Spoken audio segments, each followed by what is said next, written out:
Good afternoon, everyone. Hope you're well. It is a beautiful sunny Friday here. As you can see, I'm taking a break from the podcast studio and doing it outside. This is a little bit of an experiment.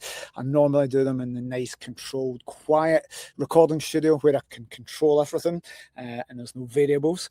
But here we have a building site behind us where the new builds are getting built. Somebody's cutting up slabs and doing a decking behind me. I've got the dogs in the garden. I don't know if you can see Alfie there behind me. So any deliveries coming to the door, the dogs will go crazy. We've got neighbours and kids out. So I will jump in with the questions, guys. Some pre-submitted ones. If you're watching live, put it in the comments and I will bring it over. So I just couldn't be inside for today. So I've nipped home for a little bit of lunch. But before I've earned my lunch, I'm going to do this. So let's just jump in with the live Q&A. Excuse me if I need to go right in to squint against the sun.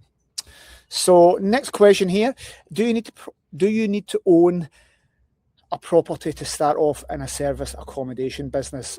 Two ways to control a property. Number one is own it. That is nice and simple, but you can also own a property for a period of time. And that is via a long lease.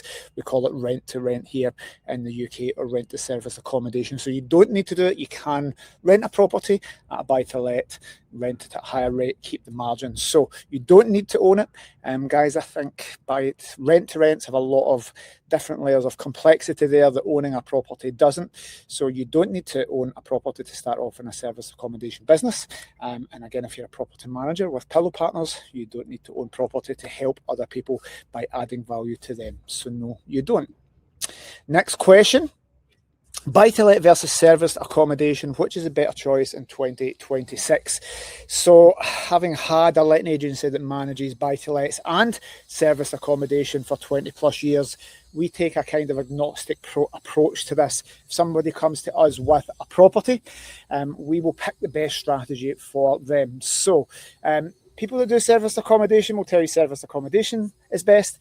Letting agents and landlords that don't do service accommodation will say buy-to-let is best. So it depends on your property, depends on the area, and depends, do you want solid guaranteed income? What's your risk? And can you get a mortgage for that certain type of property? So lots of choices to factor in to what one is best, but it's all down to you, the property, the area you want to invest in. There is no clear answer for that.